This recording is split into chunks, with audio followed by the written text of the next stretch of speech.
All right. Hello, everyone. Welcome to this webinar. This is the first series from the Land for Climate webinar series, and it's been organized by Land for Climate under the Urban by Nature umbrella. And we have here the participation as well of projects like CARDIMED and NBRACER. And we will just wait maybe one more second to see if some more participants join before we officially kick off. And in the meantime, just wanted to tell you that you can use the question chat on the top, answer questions and answers on the top of your screen to make questions throughout the webinar, and I will be trying to look at them, and we will have different Q&A sections to address these questions as well as at the end of today. For now, you have your cameras and your mics off. This is just to make it easier for today's. But if you have any other comments, you can also use the chat that is also available on the top of your screen. Yeah, the title of today's session is From Climate Risk to Nature-Based Solutions, and we will be looking at methodologies for identification and implementation of NBS. This is all under the umbrella of the Adaptation to Climate Change mission project. And all three projects, Land for Climate, CARDIMED and NBRACER, are working together as well under the umbrella of the NBS for EU project. So if you go to the next slide, Clara. This is just a reminder that this session is being recorded, and that these recordings and the slides will be uploaded together with a booklet about the webinar in the Urban by Nature website, and we will inform you about that when it's so far.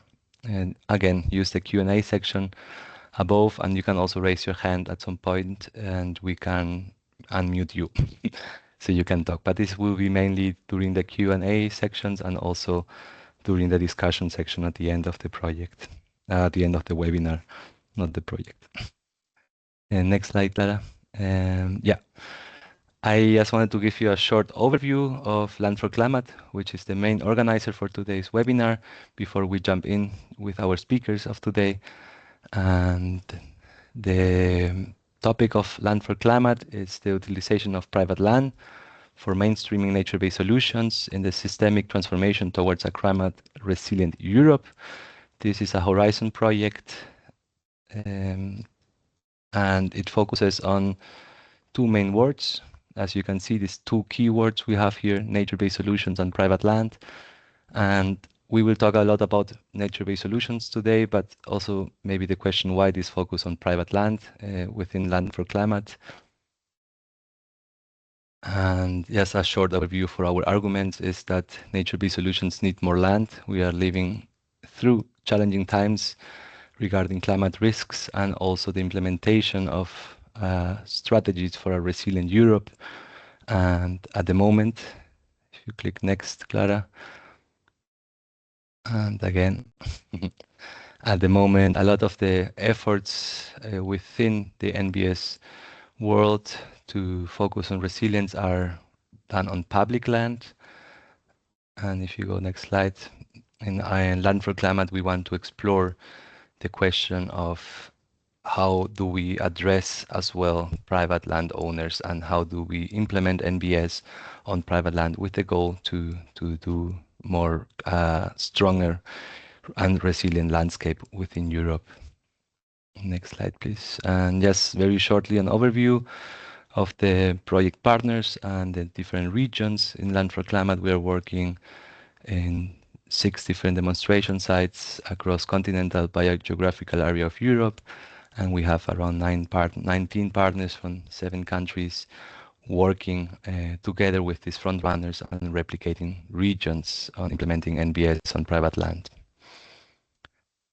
Thanks. That said, that was a short overview just of what is the mean of Land for Climate. And Land for Climate is, as I was mentioning, also working within the NBS for EU cluster. And together with these other partners you can see here, Arcadia, CARDIMED and NBRACER, Natali, Mount Resilient and CARDIMED, we are working to build resilient Europe, resilient landscapes, adaptation to climate change, and that's a little bit how we come together here as well. We are bringing insights from the Land for Climate project, but we are also having a conversation today with partners and regions, especially from NBRACER and CARDIMED. And the next slide, please. So the question we want to address in today's webinar is what methods and tools can help regions identify climate risk and translate them into actionable nature-based solutions. And for this, we have different perspectives, different methodologies that have been going on parallelly in different regions across Europe. And this is what we want to discuss today together with Land for Climate. We have technical partners built, but we have also the region of the Land Steiermark in Austria. From NBRACER, we have the region from West Flanders in Belgium, and from CARDIMED, we have the Metropolitan Municipality of İzmir in Turkey, who will bring in their experiences on hands-on. Next slide. But before that, we would like to hear a little bit from you. And for that, we have just 2-3 questions prepared, and Clara will jump very smoothly to Mentimeter. And for that, we ask you if you could please either use the QR code or go to www.menti.com and use the code that is below that. We wait just 1 minute maybe, or 30-40 seconds. And you can also use the chat, as I said, for any questions you have when you're back, and the Q&A section as well.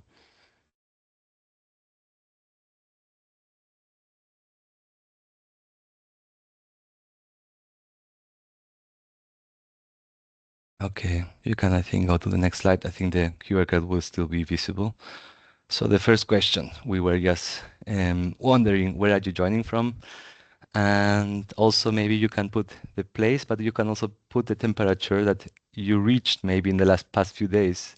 As where I am based, it was so hot. And maybe we just to set the scenario, okay, why is it important that we talk about NBS? Why is it important that we talk about resilience? Okay, we have London up to 36 degrees. We have Netherlands, France with up to 42 degrees. That's quite high. Frankfurt as well. Sofia, 32 degrees. That's almost cold compared to the rest. Utrecht with 30 degrees. Italy, 40 degrees. Wow. So we can see the mean temperatures are between 30 and 42 degrees. Austria, London. We have Bucharest also reaching 41 degrees. Germany, Euskirchen, up to 40 degrees.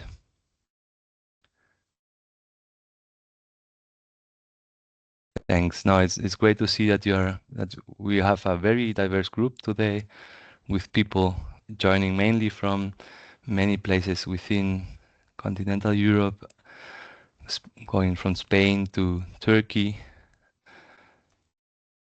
We have Santander, we have Mersin in Turkey. I see Mersin was almost 32 degrees, almost fresh compared to the 40 and 42 degrees in Cantabria. Thanks. Maybe next slide, Clara. And now just one thing also to get to know from you. I know maybe not all of you are practitioners or working on NBS, but if you think of NBS, which steps do you think is key to identify and to plan an NBS? I don't know how familiar you are with the word NBS, but NBS are actions and solutions that want to address different climate risks using nature. There are many definitions, but maybe you have some ideas in what steps is important to identify a nature-based solution.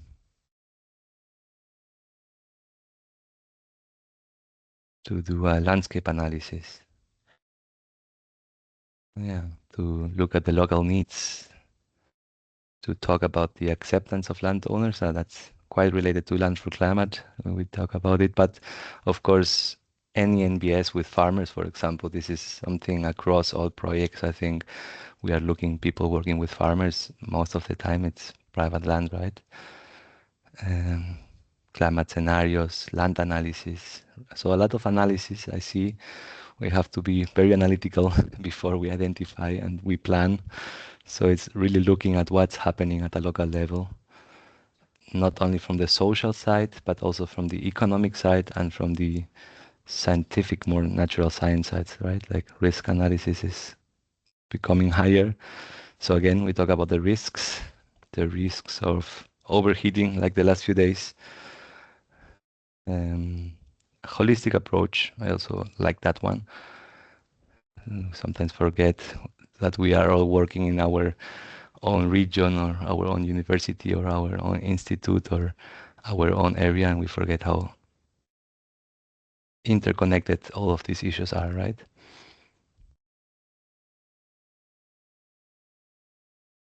So climate risk assessment and risk analysis are quite similar. They are touching together, and holistic approach. Maybe those are the strongest ones that stay with us. First, analyze the risks and looking what is happening, but also think holistically. So from a multi-perspective approach, kind of, right? Thanks everyone for the many responses. The last question is, when you think about implementing NBS, what is the first thing to break? What is the first thing to go wrong? You don't have to have the experience, maybe you can just imagine it, but maybe you also have the experience as a region or as a practitioner, as a farmer or as a researcher. That is also one of the questions we want to talk about. What is the first thing to go wrong? Exactly, the wrong place. You did a wonderful risk analysis. You came up with a wonderful NBS, but it was not the right place. Regulations, blocking regulations that are working maybe against the implementation of NBS. Trust, this is something that has come up a lot within Land for Climate, working with private landowners, the importance of having trust, and funds and money. Very central. We will have another webinar next time, more about the funding and financing of NBS. And I know there are a lot of other projects working on that also out there, which we should and must be doing some synergies. The acceptance as well, like what do people think of this? I know maybe from the farmer's perspective, I worked with farmers in the past quite a lot, and sometimes they think, okay, trees on my field, agroforestry, some of them are keen, some of them are like, no, thank you. My grandfather didn't do it. My father didn't do it. I won't do it either. Economic feasibility. Okay, I see. There are a lot of points where it can go wrong. So it's good to have in mind. Thanks. I think more will be coming. We will share this with you at the end. And we can go back to our presentation, Clara.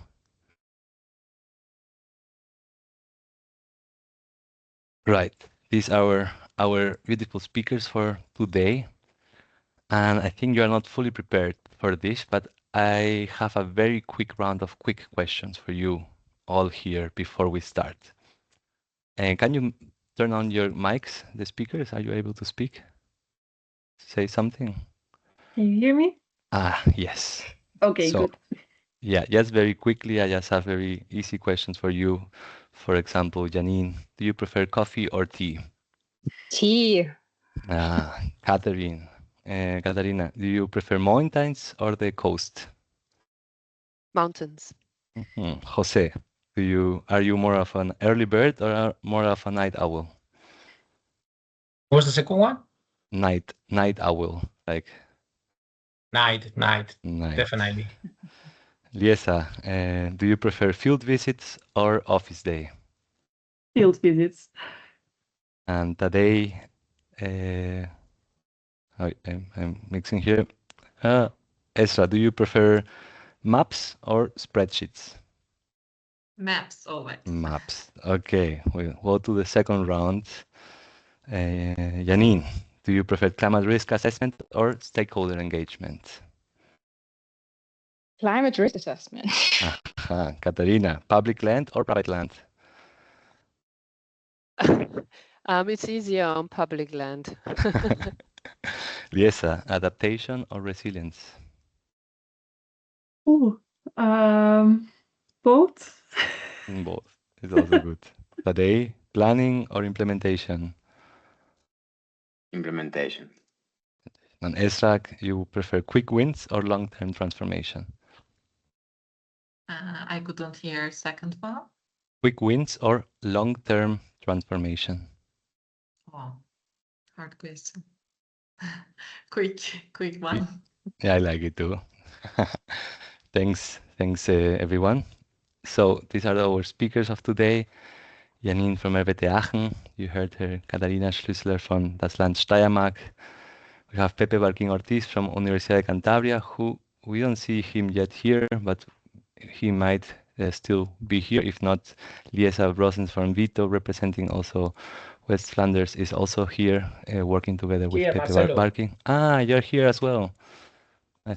We didn't see you before. Yeah, I got late. Don't worry. Maybe one question for you, Pepe. Do you prefer financing or governance? None of them. None of them. All right. Nice that you're here. Welcome, Pepe. We have Esra Kut from İzmir Metropolitan Municipality, and we have also Tadej Stepinsnik from NTUA. And if you go to the next slide, Clara, we will start with a lightning talk, so we call them, from Janine and Katarina, talking from Janine will talk more from a technical perspective, the methodological approach, and Katarina will talk more from a hands-on experience on the field. Go ahead, please.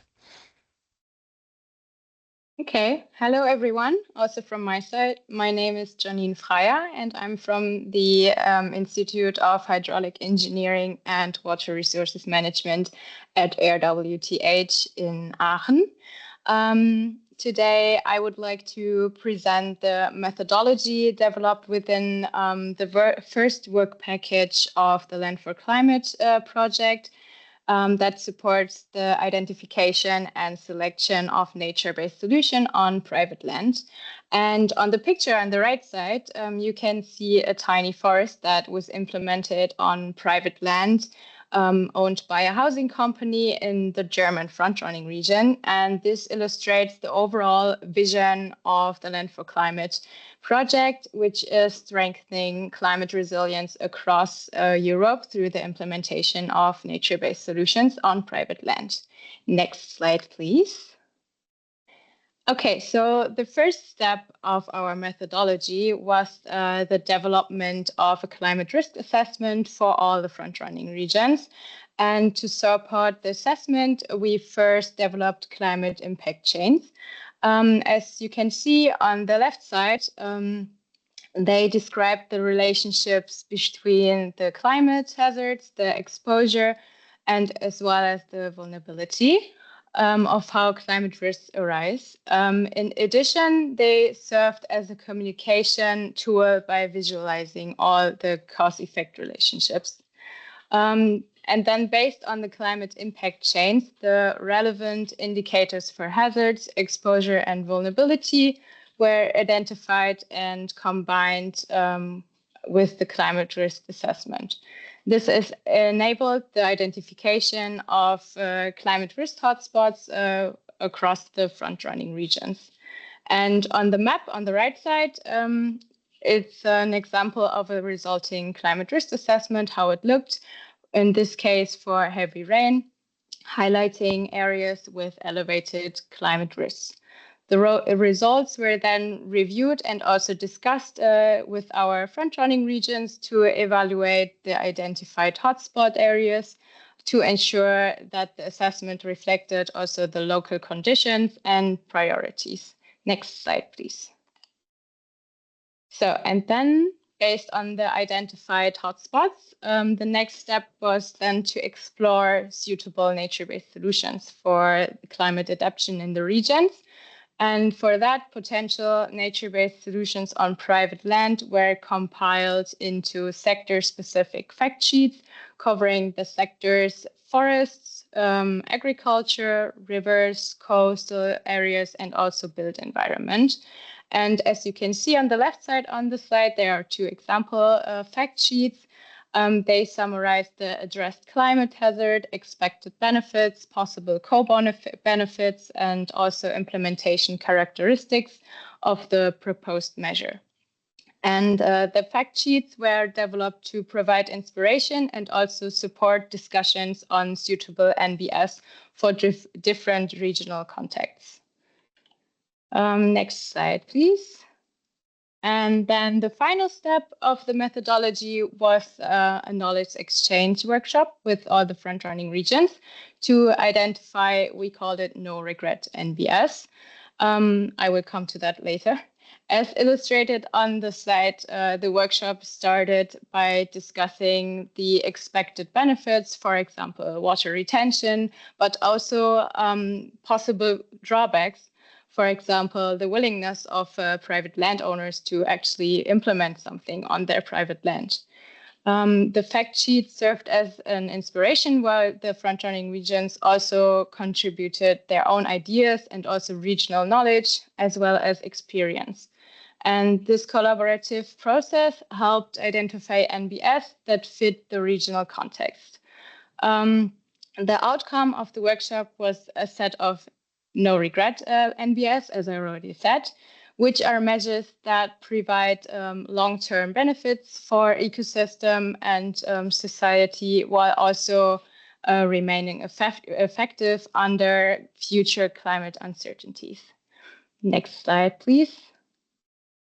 So this was a really, really short overview of the methodology that we developed in WP1 of Land for Climate. And for further in-depth information, all deliverables from the work package are publicly available on our Land for Climate website. You're welcome to check that out. And I thank you all for your attention.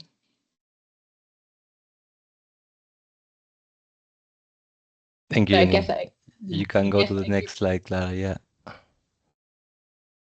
Yeah, And we'll continue with you, Katharina. Yeah. Hello from Graz. My name is Katharina Schüssler and I'm from the Office of the Styrian Government. Our front-running region is the catchment area of River Lafnitz and it's located in the southeast of Austria. The river forms the border between the provinces of Burgenland and Styria, and therefore both provinces are partner in Land for Climate. As you can see on the picture, the Lafnitz is a beautiful meandering river, and so you might think that the river ecosystem is still in a good shape. Well, I will now explain to you how we determined that it is necessary to implement measures on private property. Next slide, please. In 2022, a water development and risk management concept was completed and it identified several issues affecting the watercourse and its surrounding area. It has become clear that the effects of climate change and changes in agricultural land management are also evident in our waterways. And among other things, it was found that the riverbed of the Lafnitz is so heavily clogged with fine sediment, as you can see on the pictures, that there are almost no spawning grounds for fish, which is one reason for the very poor fish population and the resulting of very poor overall condition of the Lafnitz. It is necessary to keep the sediment, which is usually good agricultural soil, on the land and prevent it from being washed away. However, this problem cannot be solved within the water body, and so it requires measures in the surrounding area, and that's mostly on private land. And this led us to Land for Climate. Heavy rainfall and drought are currently the biggest climate-related risks and challenges for the farmers. The water availability has become unbalanced, and we are working to address this issue through our measures. The next slide, please. So that so what we are doing in Land for Climate. Next click, please.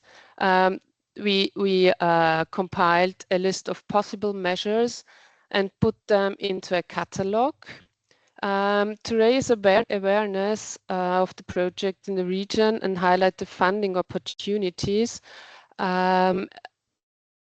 Informational events were held in the region by experts in agroforestry and water management.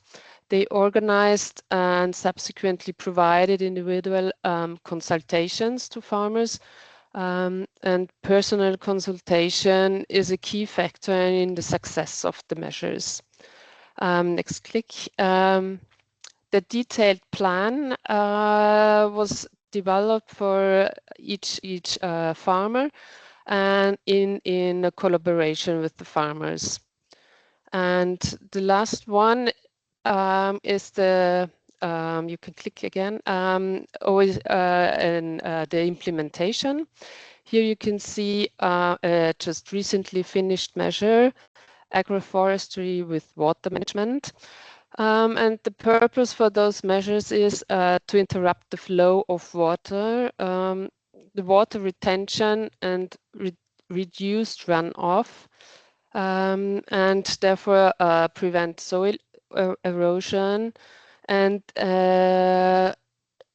create an even distribution of water, promotion of surface infiltration and distribution of available water from wet areas to dry locations.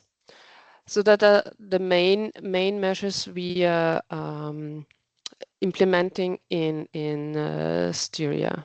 Thank you. Thanks a lot, Katarina. Can you go one slide back, Clara? We have time maybe for one or two questions, and I see in the chat there is already one. Should this type investments be part of urbanization plans? Maybe which kind of investments do you mean? Maybe the questions, we can give the word to Giga. I will find you and unmute you. Wait for me if I find you. Here you are. Maybe you can do the question again. Can you talk? Yes, Giga, thank you very much. Yeah. All these measures, they are found in investments, usually in public investments, like regional, national, and so on. Shouldn't this type of public investments be part of urban plans? Like general plans, not local plans. This is what I'm asking. Like looking at the base, where to put the finger on first time, and after that to go on. Like to know what type of measure and where to do it. Thank you very much. If it's clear now. Thanks. Is it clear for you, Janine or Katarina? Do you have a thought on the question put here on if this should be part of urbanization plans, of urban plans? Well, I think the measures we are just talking about the agroforest and water management. They are really specific to the private land, and it's not think of urbanization, but the intention of the farmers is to handle the handle water on their land. They are suffering of drought and try to keep the water on their own ground and so I think that's the first thing to start with, the problems the farmers have, and to create a funding scheme within the agricultural funding system, so that it's easier for them to implement measures like that. Thanks, Elena. Sadly, we don't have much more time, but we will have a discussion round at the end again. Then I can give you the word again. So thanks for the presentation. And we go to the next one. And we start now from a perspective on NBRACER with the methodological approach presented by Pepe Barking Ortiz, and then the regional example and demonstrating region presented by Lisa Brosens. So Pepe, to you. Thanks, Marcelo. So yeah, we are going to present some of the results we got in the NBRACER project. We titled this From Climate Risk Assessment to the Design of Blue and Green Infrastructure Networks. And this is part of a deliverable that we had early in the project, and it constitutes the conceptual framework that tries to underpin most of the work that we have done in the project, and it's been prepared by all the team in Working Package 5. So basically, we know that climate risks are a big problem, and the problem also is that the extent, the intensity, and the frequency of this climate risk is increasing. I mean, we just been we have the testimony of many people affected by the heat wave we just had in Europe, which is just being crazy. 10 years ago, we didn't think about that, you know. 40 degrees in Belgium, eh, Lisa? Crazy. Anyway, this for me is the basic for calling the attention that we need to be urgent in the type of solutions that we implement, and be ambitious in the scale, because the scale of the climate risk is huge. It affects large areas, and by isolated actions that are not planned accordingly, we're just doing nothing, honestly. So we need to move from little actions, isolated actions, into a network of solutions. Next slide, please. To do this, to transform the isolated blue-green spots into a network of coherent solutions across landscapes, we devised these main pillars for the conceptual framework, which is, first of all, mapping the hazards and mapping the risk associated to those hazards, break down the landscape into functional units where, you know, flows of water, sediments, heat are more or less uniform, incorporate the meta-ecosystem perspective, which is the interchange of flows, organisms between different ecosystems, because ecosystems and the landscapes don't really understand about administrative borders or public or private land. Things move, right? Things move with gravity, and things move following biophysical principles. So we need to incorporate this across ecosystems perspective. Then we actually need to incorporate the ecosystem service provisioning and hazard regulation linkages. So we cannot act only where the risks are, because many risks are generated well beyond where they are actually. So we need to link the regulatory capacity of our ecosystems with actually the reduction of the risks, and they might be far away of where we are noticing those risks. And of course, we actually need to have a network and scaling strategy to be able to build these networks. Next, please. So this is what it looks like, right? Like when we need to work at landscape scale, which is we need to identify the patches in the landscape that need to be conserved because they are well functioning. And we need to identify those patches in the landscape that are not properly functioning so that we can restore. And this conservation restore actions can actually be somehow analyzed in terms of trade-off analysis with other human uses in the landscapes, which could be forestry, could be agriculture, it could be urban areas, to be able to find a potential landscape that meets most of our wantings and actually increase the regulatory capacity of the whole system approach. So we need to incorporate this analysis so that we are able to find those potential solutions. Obviously, it all depends on the stakeholders or on the people living in these landscapes that need to take the decisions and build a common vision on what they want for the future. Next slide, please. So from all the potential solutions that we might find in a given landscape, we can apply multiple criteria for prioritization. We've been talking about private public land, or governance and funding possibilities.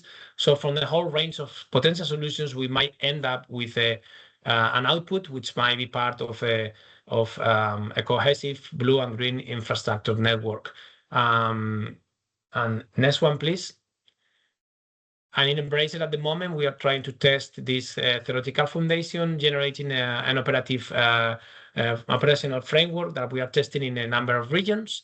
So we are going from the preparatory phase, where you draw the geographical context, the main hazards, you actually launch the hypothesis with the conceptual phase, and we enter in the analytical phase, where we model the different risks, the different ecosystem services that we have, the biodiversity maps, and we find the nature-based solution hotspots. That's what we call. And then we go into other phases, like trying to upscale to the whole landscape and find different nature-based solution strategies, looking at socioeconomic and governance aspects. And I will lend you to Lisa to present an example of this operational framework that has been done in Flanders. Yes, thank you, Pepe.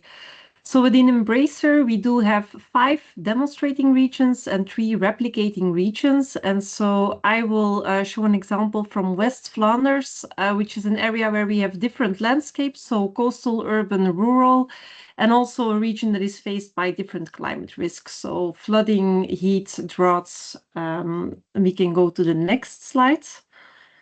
Yes, next. Okay, so within the region, we do have, as a start, different demo field cases. We have different nature-based solutions. We have individual solutions. We look at how they work and we demonstrate what their potential might be. So we do have 2 demos for constructed wetlands. Click, yeah. Then we have demos on farming techniques for healthier cropland and soils. We do have more natural streams and riparian zones for water quantity and quality, a few demo sites. And then lastly, we also have some demo sites on more natural groundwater level management. And so if you click again, these demos, they show like the technical readiness level. So they give a contextual application. We can have a look at the legal and the regulation aspects. There's also the social aspects and acceptance. And then it's also, they can really be used for knowledge sharing and stakeholder engagement. And if we go to the next slide, then the next challenge is how we go from these spots, like these individual demo sites, up to the landscape scale. How do we scale up these solutions? And so we want to build a portfolio of nature-based strategies, we call them. And so for West Flanders, we now use the SpongeCape framework, where we then group these different nature-based solutions into different strategies. So they are all shown on the picture. I'm not going to go through all of them, but we can group solutions to, for example, slow down water on the hill slopes, but also within the rivers. We can take different measures. We have different measures to reduce urban heat islands. And so like this, we can group all these different solutions into strategies. And if we go to the next slide, you could then see these strategies as a sort of a cookbook of climate adaptation measures. So it can be then an inspiration for the regions, where they can then pick the solutions that are best suited or best fitted to their local needs to apply this. And then if we go to the next slide, The next question then is, where will a given nature-based solution reduce a specific climate risk the most? Because we have these different solutions, but where will they actually have the biggest impact? And so there we followed the approach of the climate portal, where we, if you click, we make maps, potential maps for a given hazard, and they include all different kinds of spatial information, both on the hazard, the vulnerability, so where do we have houses or people that are affected by this hazard, and then also combined with the effectiveness of a measure. So where does a given solution work well?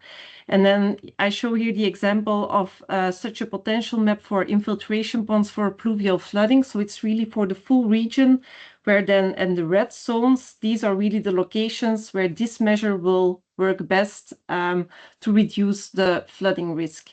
And then we use this type of maps also in the co-design workshops that we had with local experts.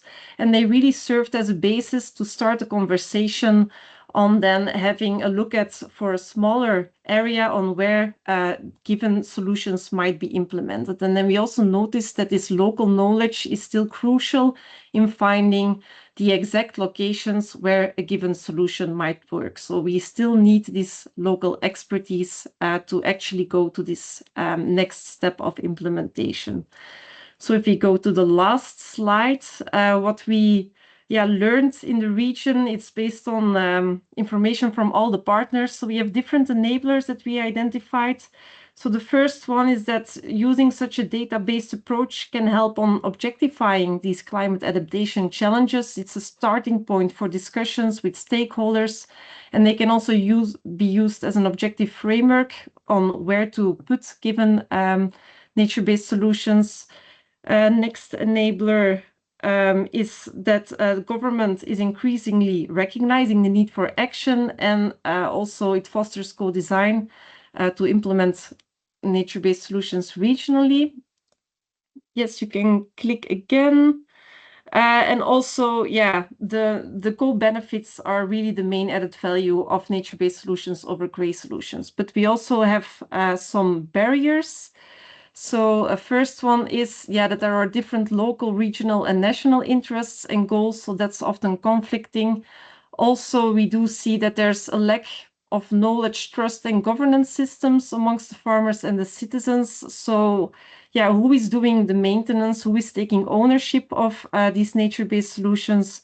Often it's unclear who will pay for them amongst the partners, and there's often also this disconnection between the people who are benefiting from a given solution and the ones that are paying for it. As Pepe also mentioned, that solutions and the impacts are not often at the same location.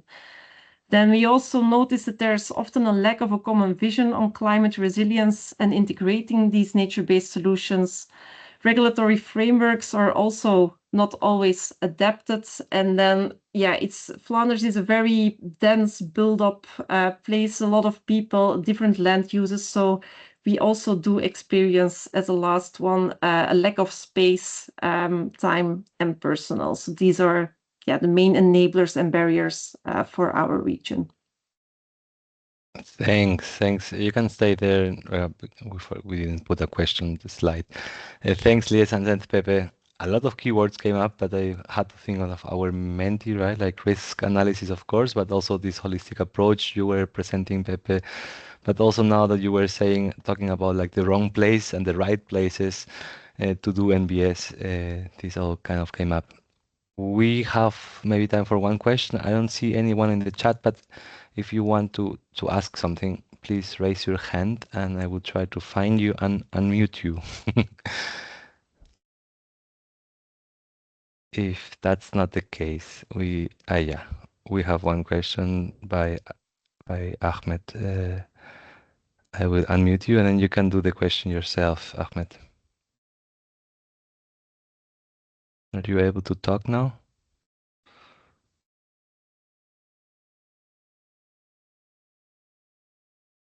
Not yet, wait.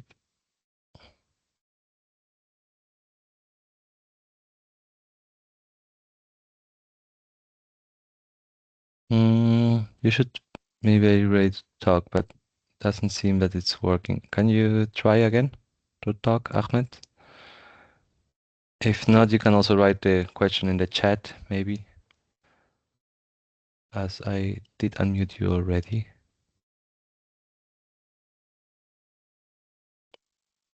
Okay, I'm very sorry, Ahmed. I think something is wrong on the side because I have unmuted you. However, use the chat or use the Q&A, write it down, and we'll have a little bit of time at the end again to go through that question. So I'm sorry you could not go right now. You can write it down in the Q&A, and then we jump to our last two presenters, coming more from the CARDIMED experience. And again, we have today presenting a methodological approach of their project, and Ezra will be more talking about their experience on the field. So the floor is yours today. Thank you, Marcelo. Quick confirmation if you can hear me well. Fantastic, Yes, and loud and clear. thank you for invitation also from our side. CARDIMED is one of the so-called sister projects, so we work together with Land for Climate and NBRACER in NBS4U cluster, so we have similar goals. If we can move to the next slide. But I would like to also give 1 minute for the context of how we work. And well, the key let's say word together with other projects was mainstreaming nature-based solutions. So, and how we thought of achieving or progressing toward mainstreaming nature-based solutions was to really demonstrate, physically implement nature-based solutions in as many locations as possible, tackling as many, let's say, landscapes, as well as risks or challenges related to climate change. The focus of CARDIMED is on the Mediterranean biogeographical region. And with this, let's say, statement or state of mind, we are at the end delivering 43 different types of nature-based solutions, altogether 8 interventions on 18 case studies that we clustered in 9 demonstrators, let's say. And if we move to the next slide, just as an overview of where we do work, from crossing basically from west to east, the locations in all Mediterranean countries. You can find more information about the demonstrators, of course, on the webpage, and later on you'll hear from Ezra on great work that they're doing in İzmir. If we move to the next slide, and perhaps apologies on the visual of the material that I'll be showing, those are all working documents. So how we foster implementation of all these different locations, how to, so implementation of nature-based solutions, all these different locations, was through, let's say, 3 guiding documents. I will not dwell on the first 2 too much, but let's say first is also public deliverable. We call it the landscape report on nature-based solutions. And in that one, in a sense, it's similar as the catalog as we heard in Land for Climate, I think. So there we really mapped all nature-based solutions that are relevant for Mediterranean context. What are their benefits? How specific nature-based solution can be also combined with a different solution for larger implementation or a strategy, as I mentioned in NBRACER. This catalog includes main design elements, what additional units are required for implementation. So let's say sometimes you need pumps or channels or piping, and then basic cost estimation. So this is all packaged and described in this catalog. If we move to the next slide, in another document I will not dwell too much on, but it's on monitoring. So assuming that, so starting point in CARDIMED was regions that already have climate adaptation plans and risk assessments done. So we started with risk assessment is done. We looked at nature-based solutions, identified what are the benefits, and selected the ones that are most appropriate for each specific case. So when we knew what are the benefits we want to achieve, we designed the monitoring plan or indicators which we will follow to see what we achieve or not. And we think that key for measuring those indicators and avoid maladaptation is a really detailed monitoring plan, which is also packaged in this deliverable 2.2, as we call it, and it's available for public. Now, the third document, if we move the slide, and this is the one that I will perhaps describe a little bit more, is a really live document that we call demo action plans. And with this one, we are really gathering a lot of information, the lessons, and we will finally consolidate lessons learned and publish basically a guidance. So these demo action plans are really facilitating physical implementation from the step that we decided which nature-based solutions we will implement and beyond. And that's maybe the key. So it is divided in 5 chapters or 5 main chapters. If we move the slide, that we more or less split into implementation, operation and maintenance, and this has been mentioned in Mentimeter and in previous presentations. So it's a little bit of validation that we're really seeing same key points in different projects. Beyond operation maintenance, we have monitoring, climate policies and plans, so local, regional, national, and also international legislative frameworks, and stakeholders and community that have to be engaged. Now, if we move to the next slide, and then here it is basically a little bit of print screens from the document, so it looks messy, but how we foster or facilitate all these specific chapters is through templates that serve as guidance, or like predefined templates that were designed by experts and polished together with local authorities or implementers on the side to really guide them step by step, not to forget, let's say, an important consideration. So let's say the implementation part includes design features, legal compliance, step-by-step list and material lists of construction that has to be done, estimation of costs, and then limiting factors, or it's really troubleshooting, or what can go wrong in each of the steps and how to solve it or fix it. And then the timelines, if we move to the next slide, the timelines of each of the steps needed. Similarly, for each of the chapters, they have similar subchapters or units. And while it's unfair for me probably to identify which is most important, but we do see a lot of value on really the limiting factors, or what can go wrong, basically, and how to fix it. I will then give word to, yes, I'm finishing here with this presentation. So all these documents are available from the webpage, but Esra will really show how all this played out on the field. Thank you. Thank you, Tadej, and hello everyone. I am Esra. I am urban planner. I represent the İzmir Planning Agency. It works together with İzmir Metropolitan Municipality. And firstly, I will briefly introduce İzmir. Next slide, please. İzmir is a Mediterranean city and a metropolitan city on the Aegean coast of Turkey. Today, İzmir has a population of around 4.5 million. The city is shaped by the Gulf, surrounding hills, agricultural basins, and the natural areas.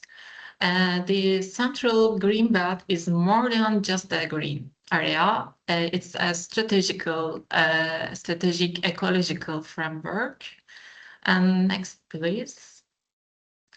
İzmir faces multiple climate risks, including flooding risk, urban heat island effect. We know that in Mediterranean cities. And within this spatial framework, İzmir has 4 main spatial layers. These are the Gulf and the densely urbanized core, peri-urban belt, and the rural basin. Each layer has different environmental risk, so each layer has a different planning needs and a nature-based solution. Therefore, nature-based solution in İzmir cannot follow one single model. Next, please. CARDIMED project is very important for İzmir implemented examples. CARDIMED in İzmir is carried out by İzmir Metropolitan Municipality and Climate Change and the Clean Energy Unit. The project is implemented under the DEMO 8, focus on the salt gas data. The main aim is to develop and apply a nature-based model for land and the biodiversity restoration to schedule the climate resilience. The intervention includes lagoon restoration, sustainable fisheries, native planting, and the other solution. And the project is implemented together with İzmir Institute of Technology is a university, İzdoğa Derneği is a NGO, and the ISU, it has many different partners actually. Next, please.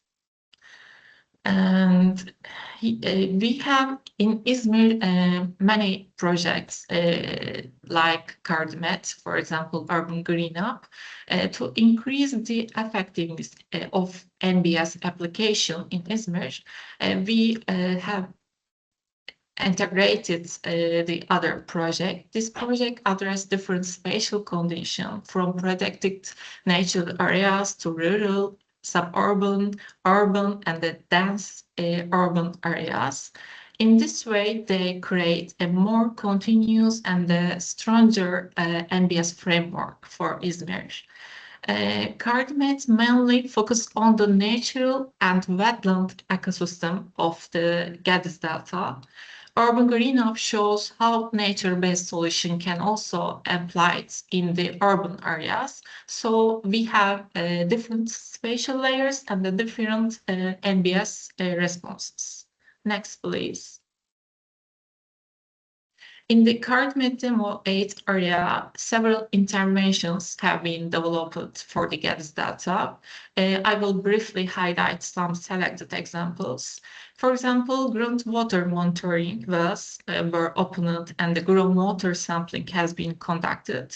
This action is important especially ecological restoration, ecological issues, and also the project monitor water quality, groundwater levels, pollution indicators, and the seasonal changes. In this way, CARDIMED creates a data-based foundation for long-term data management. Next, please. And under the same Demo 8 step, we have the other implement, ecological restoration and the public awareness. Another intervention focuses on the identify a pilot area and then creating a garden with salt tolerant plant species such as samphire. Next, please. And I mentioned before that we implement this intervention under the holistic approach. We try to look holistic approach. So under the Urban Green Up project, the Peynirci ecological corridor is a key green up example. A former constrained stream corridor was transformed into green blue ecological corridor. It's reconnected to water, vegetation, and public area. Next, please. The other example for Urban Green Up example, İSTAM. İSTAM is İzmir Agriculture Center. Is located at the interface between nature and the city. İSTAM generally focuses on the drought-resilient agriculture and the ecological awareness. We have the many training areas and the offices and labs and for supported this. The center also includes specific NBS applications such as pollinator-friendly planting areas and permeable surface applications such as And the other one, next please. Yes, and also in the dense urban area is a parklet. The parklet represents an example at the dense urban scale. The intervention transformed a limited urban space into the greener and more comfortable and the more social public area. It shows how even small street level interventions can improve everyday urban life in the city center. And overall, İzmir's experience shows that nature-based solutions are not isolation projects. They form a multiscalar planning approach. This approach connected the product data with the density center. It brings together ecological restoration as a scientific monitoring, urban design, climate adaptation. That's all. Thank you for listening. Thank you, Ezra, and thank you today also for this presentation. You can go to the final slide, Clara.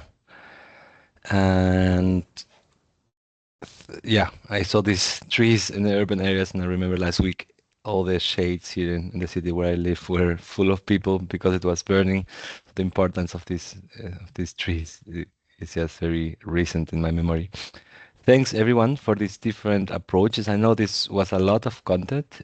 These were lightning talks with 6 different speakers. We went through 3 different approaches coming from Land for Climate, from CARDIMED and from NBRACER, from the methodological part, which kind of have similar approaches, but at the same time had a little bit different. So it was interesting to try to look at these differences in how they approached the climate risk assessment and also the identification of NBS, and at the same time 3 different regions.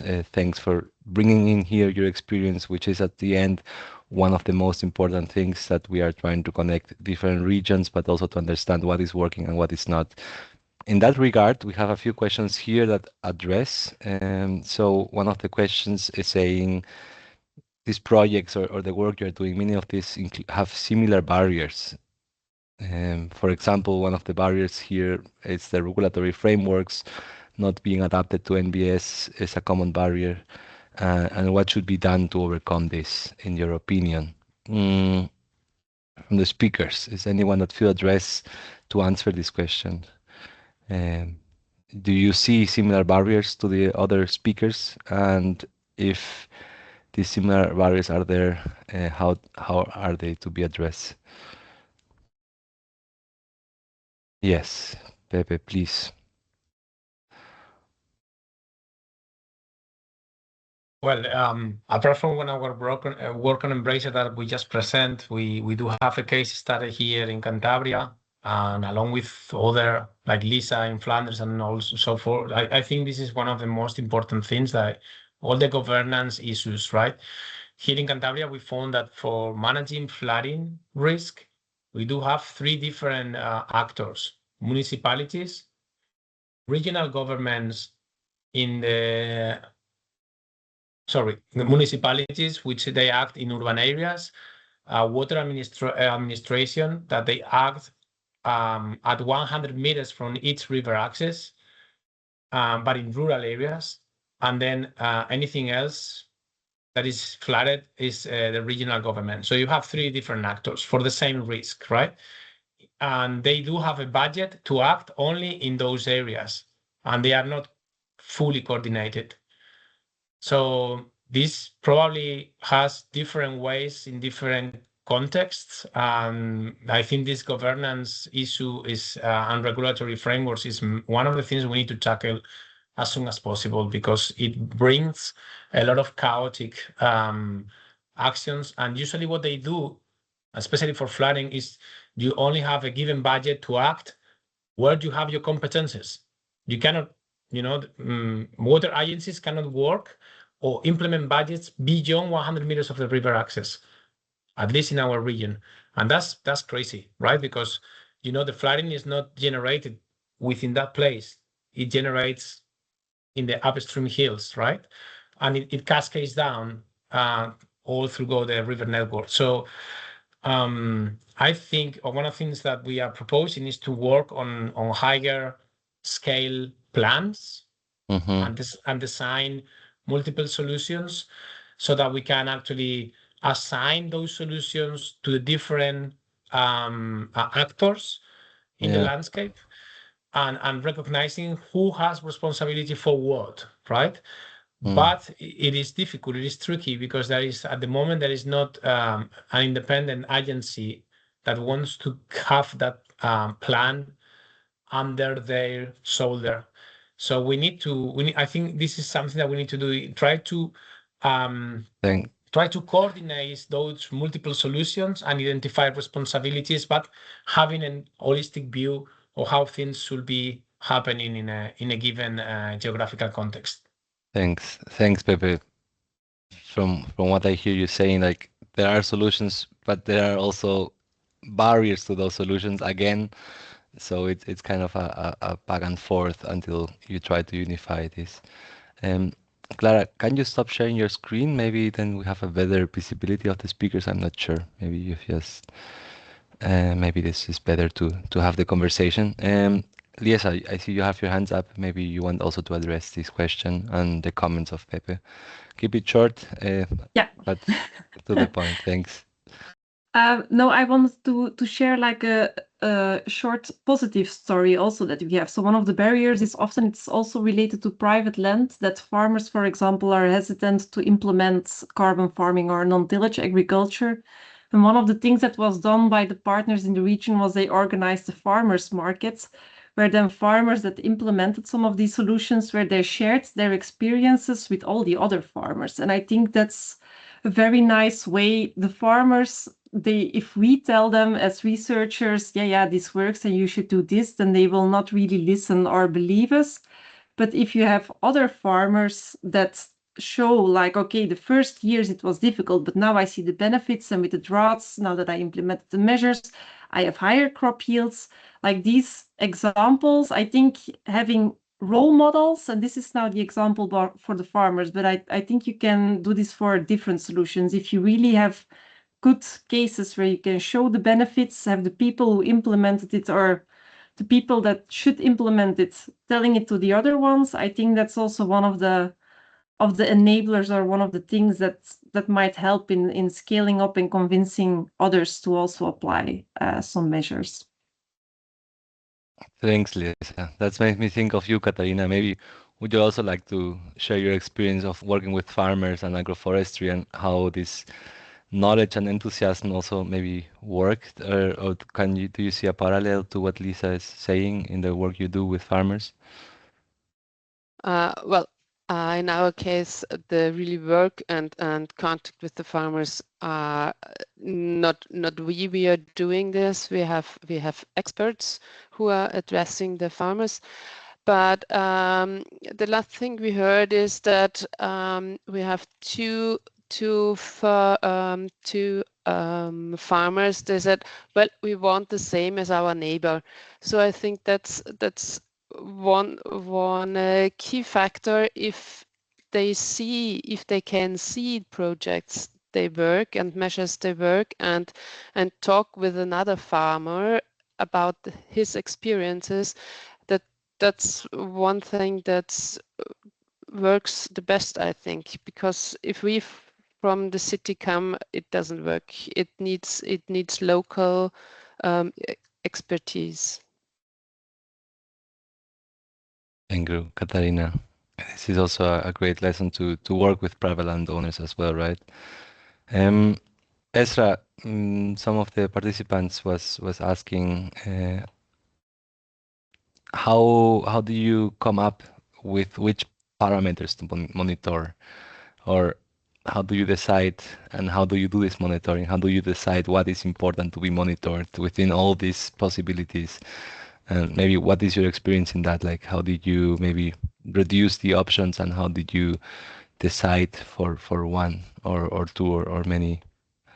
Could you maybe share a little bit on that? today is monitoring is a big challenge for all projects. We know that, and sometimes we consider of the combine NBS solution with the other project. When we consider this, we try to monitor what we do it and then how we can continue for the other solutions. Just we try to best. So it's a big challenge. Thank you. Maybe today you want to also answer on this monitoring question. Yes, perhaps in 2 sentences, because we saw that it worked well. How we called the approach that we did in CARDIMED was, let's say, bottom-up meets top-down approach. So let's say we went through a couple of steps, and the first one was actually local partners or municipality or a region explaining their situation, what they want to achieve, and what they are thinking to implement. They explained this to the experts, basically that we have horizontally from all over Europe. And then what the experts did in the second step is to really prepare a wide list of potential relevant indicators and went back to the local partners. So for all the demos, we had collection of more than 500 different potential indicators. But then this crucial step happened when the experts went back to the, let's say, local authorities, and this went through a couple of iterations. Basically, the experts explained, so these are the relevant indicators. For each of them, you need this equipment or this capacity or that much budget. And then from the local team, they basically identified which one they will go for, either for budget constraints, either what they're actually interested on, either do they have staff that they can support specific indicators. So then through this iterative process, through a couple of meetings, each side, let's say, selected around 15, some even 30 indicators that are relevant and they're able to monitor. That's maybe also the key, that they can afford to monitor and they're able to monitor. Thank you. It is a complicated topic. We know it also from the regions we're working with, but thanks for this honest overview. I know this was a lightning talk. We just had a very short overview of how the different projects are approaching it. We would need much more time to go more in depth. And for that, we have a continuous exchange. So with different webinars from the different projects, we will have also 2 more webinars that would try to go a little bit more into depth from this first insight in October and November from Land for Climate. But I know from the conversations we had from the NBS for EU cluster, the sister projects are also planning different kind of webinars, and this conversation must be ongoing. Sadly, we don't have much more time to go in depth today, and we are already 1 minute over time. And for these last seconds, I would just say thank you to all of you, the speakers that took the time to come today to prepare, to share the work you're doing. And also to you, all the speakers that are here, to all the speakers, all the participants that also take their time within this webinar to be here present, to bring your questions. And we will be following up with you in the coming days, once to share the video, the recording, the presentation, and a little bit later we will also developing kind of a booklet together with this webinar that will be uploaded to the Urban by Nature, and then we will try to take in all the resources that are relevant for this conversation. That said, again, thanks to everyone. Also, thanks to my colleague Clara that is somewhere here behind the technical side, and I hope to see you next time. Have a wonderful day. Thank you. Bye.